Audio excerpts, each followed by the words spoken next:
नमस्कार, मैं हूं शरद द्विवेदी और हमारा आज का मुद्दा है दिग्गजों का प्रवेश, पॉलिटिकल निवेश। तो क्या है पूरा मसला, पहले देखेंगे रिपोर्ट और फिर चलेंगे डिबेट की तरफ।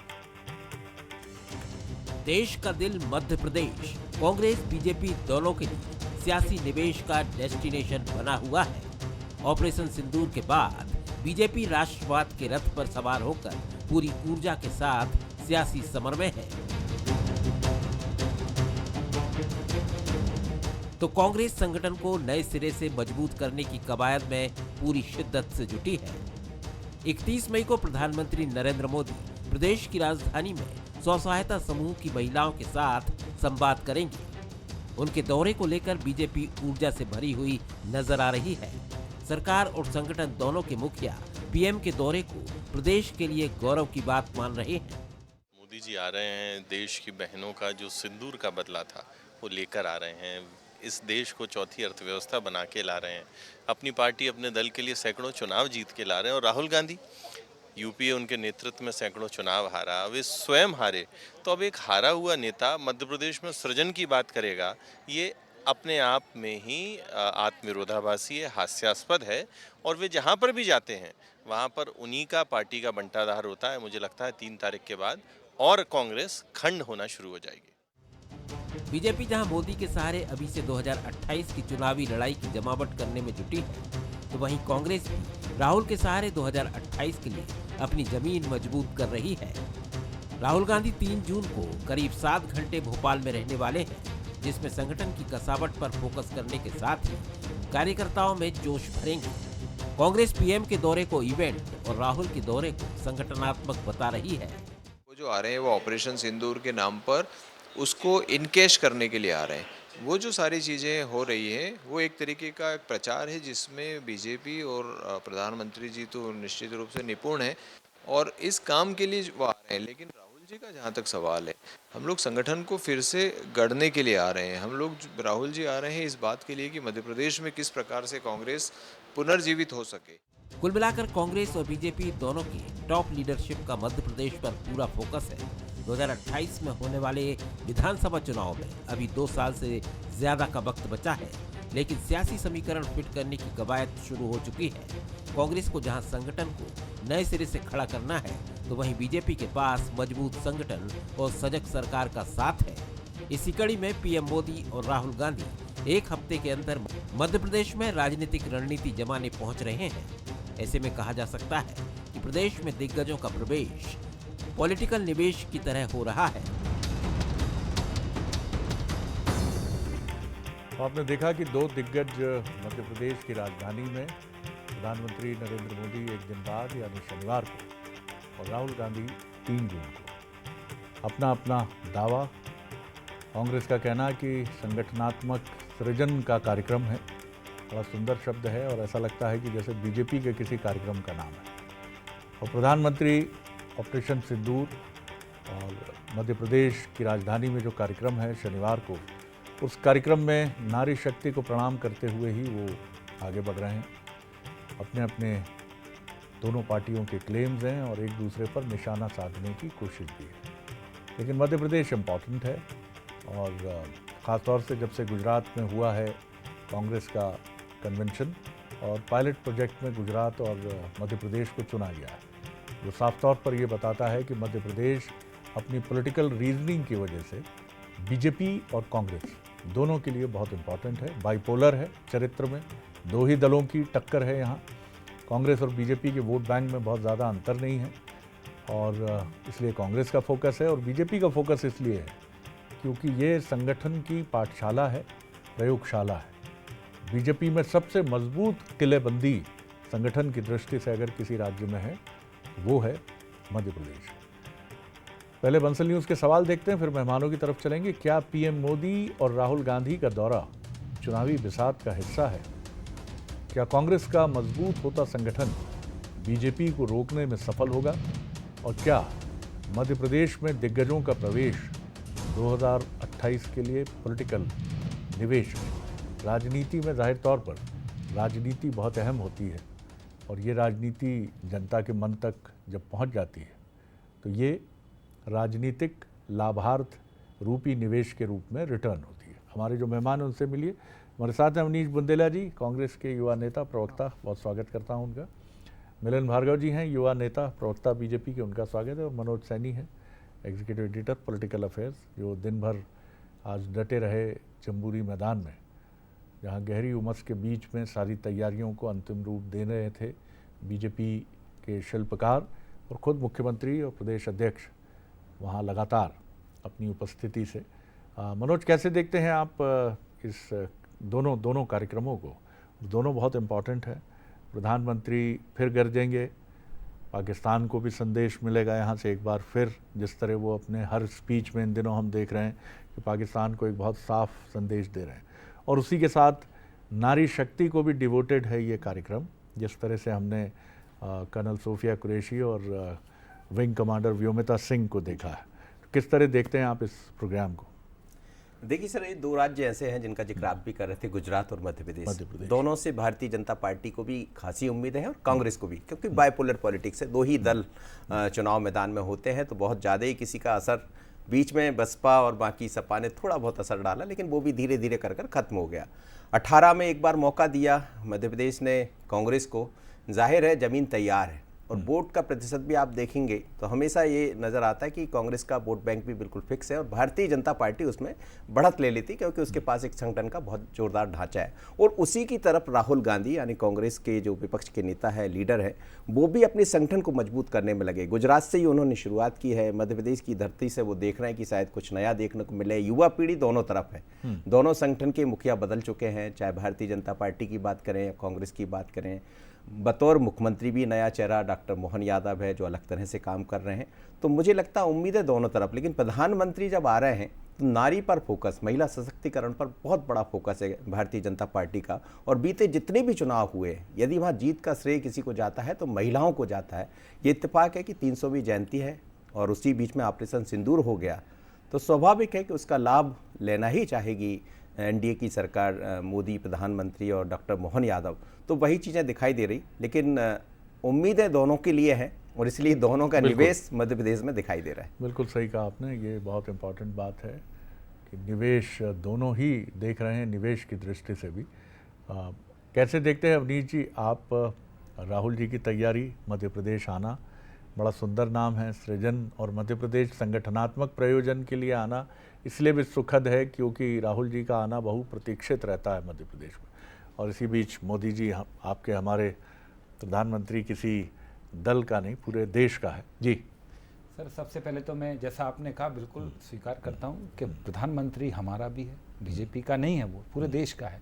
और मैं आदरणीय नरेंद्र मोदी जी का हाथ जोड़कर अभिवादन करता हूं, उनका स्वागत करता हूं मध्य प्रदेश की धरा पर, भोपाल में, कि वो आएँ, कुछ अच्छा रचनात्मक कार्य करें। ठीक है, पक्ष विपक्ष होता है। अभी मैं सुन रहा था भाजपा के नेता ने कहा राहुल जी की बात, लेकिन मैं नहीं कहूँगा। देखिए, हम तो संगठन का सृजन, हम तो स्वीकार करते हैं सर कि हम विपक्ष में हैं। और एक बहुत अच्छी बात यह है कि इस अभी जो ऑपरेशन सिंदूर की बात हो रही है, राहुल गांधी जी ने नेता प्रतिपक्ष के तौर पर जो एक अच्छी सकारात्मक भूमिका निभाई है, उन्होंने सीधा कहा कि मैं अपनी सरकार के साथ हूँ, मैं अपने प्रधानमंत्री के साथ हूँ। आप देखें शरद जी, जब तक वो युद्ध चला, कभी भी किसी कांग्रेस के नेता ने कहीं कोई गलत बयानी नहीं की। और ठीक है, आज नरेंद्र मोदी जी आ रहे हैं तो अकाउंटेबिलिटी हर चीज़ की, चूँकि राजनीति है। अगर आप ऑपरेशन सिंदूर की बात कर रहे हैं तो कहीं ना कहीं लोगों के मन में ये विषय भी रहेगा कि यही इसी मध्य प्रदेश की भूमि पर यहाँ के एक मंत्री ने, चाहे वो हमारी बहन हो सोफिया कुरैशी के बारे में जो शब्द कहते, वो मंत्री जी अभी भी है मंत्री, एक और सीएम, एक और मंत्री जी थे डिप्टी सीएम साहब, उनने भी सेना के बारे में नतमस्तक बताया था। तो ये सारी चीज़ें होती रहेंगी शरद जी। लेकिन अच्छी बात यह है, मैं मानता हूँ, अगर महिला सम्मेलन करने आ रहे हैं और देवी अहिल्या जी की 300वीं जयंती पर नरेंद्र मोदी जी आ रहे हैं, तो मैं ऐसा मानता हूँ कि कम से कम उम्मीद करते हैं कि एक काम नरेंद्र मोदी जी करके जाएं कि प्रदेश को एक गृह मंत्री दे के जाएँ, क्योंकि निरंतर प्रदेश की कानून व्यवस्था जो है वो लचर हो रही है। ठीक है, हम विपक्ष में हैं, मेरे भाई मिलन जी, मेरी बात का हो सकता है सहमत असहमति हो सकती है, लेकिन मैं कहूँ सर ये बहुत ज़रूरी है, क्योंकि निरंतर कहीं ना कहीं कानून व्यवस्था की स्थिति टूट रही है। और क्योंकि आप देखें, जब हमारे मुख्यमंत्री जी मोहन यादव जी, सब मेरे भी मुख्यमंत्री, प्रधानमंत्री और दोनों मेरे हैं, तो जब वो नरेंद्र मोदी जी को निमंत्रण दे रहे थे, उस समय खंडवा के खलावा क्षेत्र में एक महिला के साथ दुराचार हो रहा था। तो उस महिला की बाद में मौत भी हो गई, आदिवासी महिला की। तो ये स्थितियां अगर रुक पाए मध्य प्रदेश में अच्छी बात है। और जहाँ तक हम राहुल जी की बात कर रहे हैं, तो राहुल जी का आना हम ये मानते हैं कि हमारे लिए ऊर्जा का संचार जैसा है। देखिए सर, कुछ भी हो, हमें तो लड़ाई लड़नी है। आज 20 साल से ज़्यादा हमको विपक्ष में हो गए सर, ठीक है। जैसे अगर मैं कहूं कि कॉलेज की बात, मैंने तो सिर्फ 15 महीने की वो कमलनाथ जी की सरकार देखी सर, मैं तो देखा ही नहीं। 2003 में मेरा कॉलेज खत्म हुआ, निरंतर मैं तो विपक्ष देख रहा हूं। तो सर मैं उम्मीद करता हूं कि राहुल जी के आने से हम निश्चित तौर पे ये संगठन का सृजन, आप कितनी भी बार हार जाएं, जैसे आप देखें, मैं जैसे भी IPL का सीजन चल रहा है सर, बेंगलोर आज तक नहीं जीती।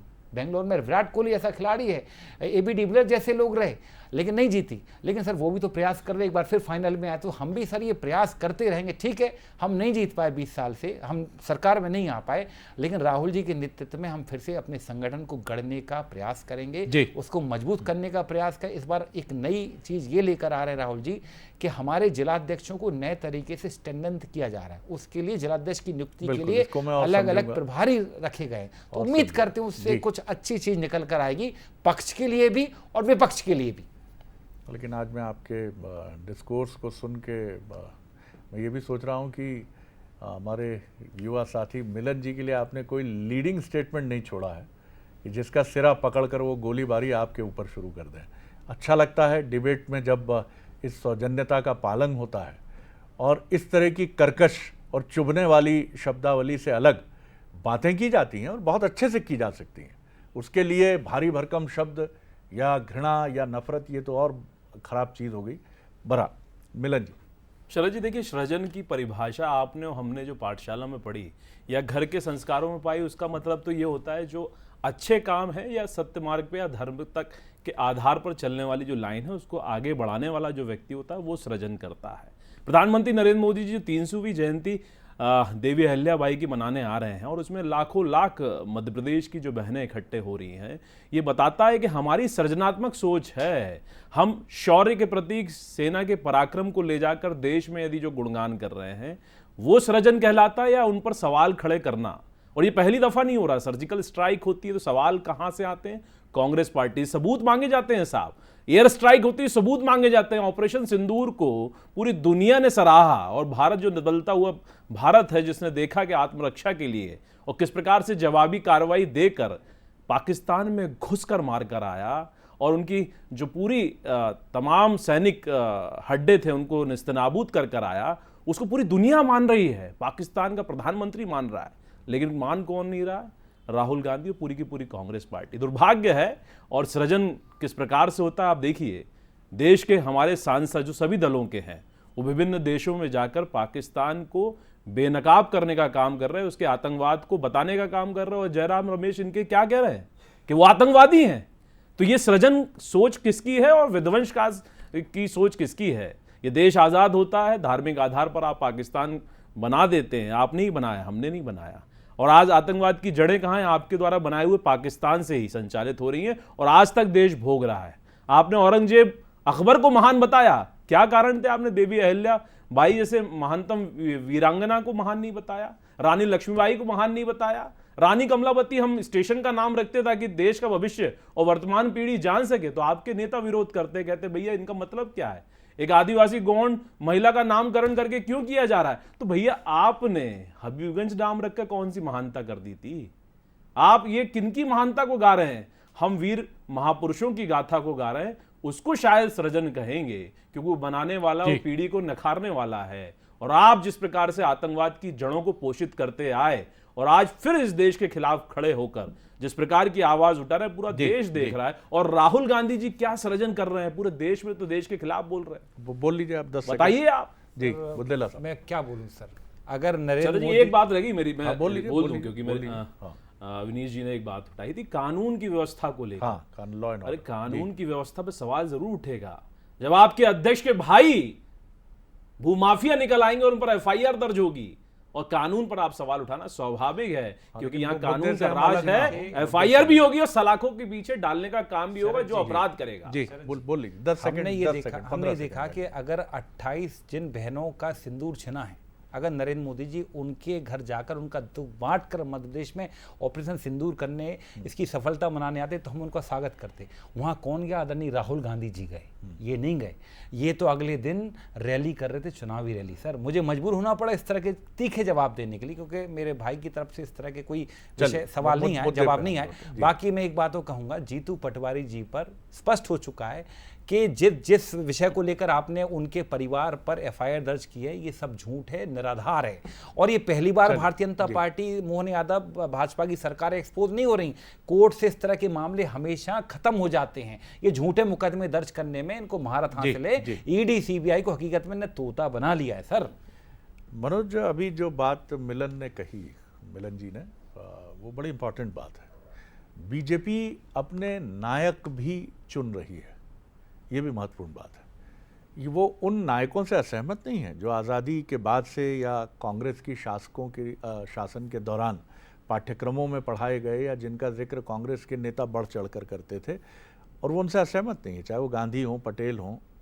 लेकिन अब रानी कमलापति की बात है, उसी के साथ अहिल्या देवी होलकर की बात है, और पचमढ़ी में जो कैबिनेट की बैठक है वो डिवोटेड है राजा भभूत शाह को, जो कि कहे जाते थे हमारे महाकौशल अंचल के शिवाजी, क्योंकि छापामार शैली में वो जवाब देते थे, और बताया जाता है कि बहुत दांत खट्टे उन्होंने करके रखे। तो ये भी इसे आप किस तरह देखते हैं, ये प्रतीक, क्योंकि चर्चा प्रधानमंत्री के आने पर है अहिल्याबाई होलकर की। देखिए, जब पाठ्यक्रमों की बात होती रही तो ये सवाल तो हमेशा से उठते रहे शरद जी, और स्वाभाविक है कि भारत में ये तो है नहीं कि देश को आज़ाद कराने वाले कुछ चुनिंदा लोग रहे होंगे। आज़ादी कोई ऐसे ही नहीं मिली। आज़ादी बहुत ऐसे लोग हैं, बहुत ऐसे सूरमा है जिनका जिक्र शायद हम कर भी नहीं पाते होंगे, किसी किताब में नहीं लिखा होगा। लेकिन यदि आप उनको खोज कर ला रहे हैं तो एक बड़े वर्ग को छूने का प्रयास कर रहे हैं। वो वर्ग चाहे वो जनजाति का हो, टंट्या मामा की बात होती है, बाकी लोगों की बात होती है, या फिर शाह बंधु जो रहे हैं महाकौशल की, उनकी बात होती है। तो स्वाभाविक रूप से भारतीय जनता पार्टी ने ये नब्ज, मतलब दोनों चीज़ें पकड़ने की कोशिश की। एक तो वो जो पीछे छूट गए थे उनको सामने लाकर खड़ा करना, चाहे देवी अहिल्या की बात हो। मंदिर का जीर्णोद्धार सबसे ज़्यादा किसने कराया? तो दो काम होगा, एक तो धर्म, जिस धर्म की ध्वजा को हमेशा भारतीय जनता पार्टी आगे बढ़ाती रही है। महिलाओं के सशक्तिकरण की बात देवी अहिल्या के मार्फत यदि करते हैं तो महिलाओं को जोड़ने का काम बीजेपी बहुत बेहतर तरीके से कर रही है, जिसके परिणाम भी बहुत अच्छे दिखाई दिए। तो मुझे लगता है कि बीजेपी ये लाइन को समझ रही है। कांग्रेस कुछ जगह पीछे छूटी है, इसीलिए क्योंकि जिन चीज़ों को पकड़ना चाहिए था, जिन चीज़ों को जो नब्ज, जैसे कहते हैं 70-80% कौन सा वर्ग है, आप यदि उसको छोड़कर किसी और वर्ग की, जैसा लोग कहते हैं, तो स्वाभाविक है कि उसके नुकसान होते हैं। लेकिन राहुल गांधी ने भी संगठन को पकड़ा है, और यदि संगठन मजबूत होता है। आपने भी महसूस किया होगा कि अभी रिसेंटली एक निर्णय जिसने मुझे भी, मेरा भी ध्यान केंद्रित किया, आपकी भी निगाह गई होगी, कि ओबीसी के विधायकों का एक बैठक दिल्ली में राहुल गांधी लेने वाले हैं। तो आप अब कास्ट पर, क्योंकि कांग्रेस ये मानती है कि आदिवासी हमारे साथ है, हमें अब किस पर फोकस करना है? हमें ओबीसी की तरफ जाना, जो करीब करीब 50% के आसपास है। बहरहाल मैं लौटूंगा आपकी तरफ। जातिगत जनगणना की बात भी इसीलिए आई। जातिगत जनगणना की बात।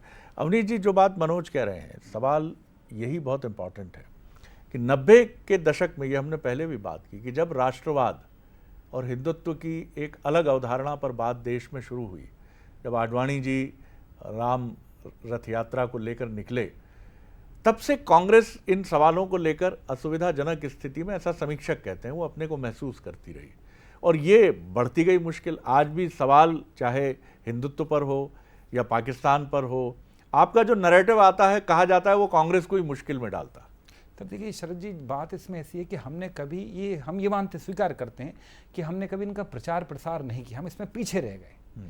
अब आप देखें, शायद ये भारत ने जो इंदिरा गांधी जी के, मानेकशॉ जी के नेतृत्व में जो युद्ध लड़ा 71 का, उसमें जो पाकिस्तान की 2 फाड़ की, अपने आप में विश्व में सिर्फ 3 जगह हुआ है कि किसी देश के आप 2 टुकड़े कर दो। ठीक है, बहुत परेशान था, एक पाकिस्तान इस तरफ था, एक पाकिस्तान उस तरफ था, अंग्रेज करके गए थे ऐसा। तो शरद जी देखिए, हमने उसका उतना प्रचार प्रसार नहीं कर पाई, हमारी गलती रही।